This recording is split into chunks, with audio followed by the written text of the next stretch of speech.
కానీ చూస్తుంటేనే ఆయన గద్దె గూలింది, గేట్లు బద్దలైనాయి.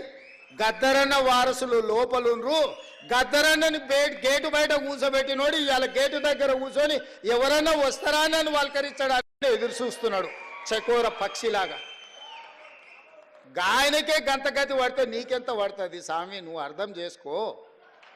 నువ్వేమి ఇయ్యకు, నిన్ను ఇయ్యవని అడగను.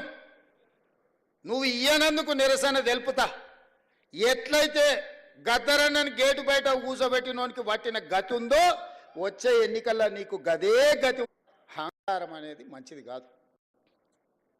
విభేదాలు ఉండొచ్చు, సైద్ధాంతికపరమైన విభేదాలు ఉంటే. చరిత్రలో సైద్ధాంతికపరమైన విభేదాల మీద చర్చించుకున్న వాళ్ళు లేరా? గౌరవించుకున్న వాళ్ళు లేరా? మరి మీరెందుకు ఇంత అహంకారపూరితంగా వ్యవహరిస్తారు? అప్పుడప్పుడు మా పాశం యాదగిరి అన్నను మమ్మల్ని ఎడా పడా చెడా పడా తిడుతూనే ఉంటాడు. అంత మాత్రాన మా యాదగిరి అన్నను మేము వదులుకున్నామా? పెద్ద మనిషి అనుభవం ఉన్నాడు, ఎక్కడైనా ఏదైనా అటు ఇటు ఉంటే అంటాడు. ఆయన చెప్పిన దాంట్లో ఏమన్నా సూక్ష్మం ఉంటే అర్థం చేసుకుని సర్దిద్దుకోవాలని సర్దిద్దుకునే ప్రయత్నం చేస్తున్నాను తప్ప యాదగిరి అన్నది ఇచ్చిండని చెప్పి మన తెలంగాణ పోరాటం గురించి 9 మంది గొప్ప వ్యక్తుల్ని రాష్ట్ర ప్రభుత్వం గుర్తించి గౌరవించుకుంటాం అన్నప్పుడు పాశం యాదగిరి అన్న పేరు ఆయన అడిగిండా? అడగలేదే. మా ప్రభుత్వము 9 మంది గొప్ప వ్యక్తులను తీసుకున్నాడు, వారిని కూడా అందులో చేర్చినాము. గోరె వెంకన్నను కూడా అందులో చేర్చినాము, జయరాజును కూడా చేసినాము, బండి యాదగిరిని చేసినాము. ఇట్లాంటి కుటుంబాలను, గద్దరన్న కుటుంబాలను ఈరోజు గుర్తించినము. సో ఇట్లా ఈరోజు ప్రభుత్వం అనేది నిరంతర ప్రక్రియ. ఈ నిరంతర ప్రక్రియలో ప్రభుత్వం దృష్టికి వచ్చిన ఏ మంచి పనైనా చేయడానికి ఈ ప్రభుత్వం ఉన్నది. అందుకే ఈరోజు ఈ వేదిక మీద నుంచి నేను ఒక్కటే మాట చెప్పదలుచుకున్నా. ఈ ప్రభుత్వం ప్రజలది. ప్రజలు ఏం కోరుకుంటున్నారో ఆ విధానాలను కొనసాగించడమే మా బాధ్యత. ఇవాళ యూనివర్సిటీల వైస్ ఛాన్సలర్లను వేసినాం. ఉస్మానియా యూనివర్సిటీకి 100 ఏళ్ళ చరిత్ర ఉంటే 100 ఏళ్ళలో ఒక దళితుడు కూడా ఉస్మానియా యూనివర్సిటీకి వైస్ ఛాన్సలర్ కాలే.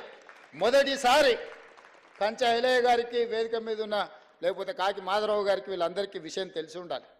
మొదటిసారి ఉస్మానియా యూనివర్సిటీకి అక్కడ చదువుకున్న ఒక విద్యార్థినే ఇవాళ వైస్ ఛాన్సలర్గా నియమించినాము. 100 ఏళ్లలో జరగంది ఈరోజు ఈ ప్రభుత్వంలో జరిగింది.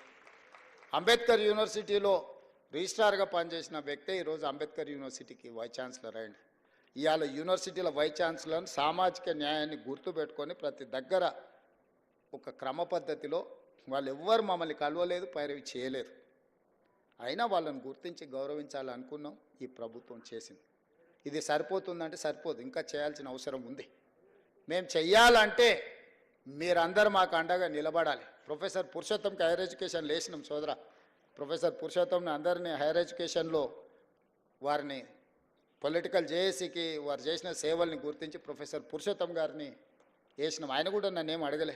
ఎవరెవరికైతే బాధ్యత ఇచ్చినో ఏ ఒక్కరు కూడా ఈ ప్రభుత్వానికి వచ్చి విజ్ఞప్తి చెయ్యలేదు.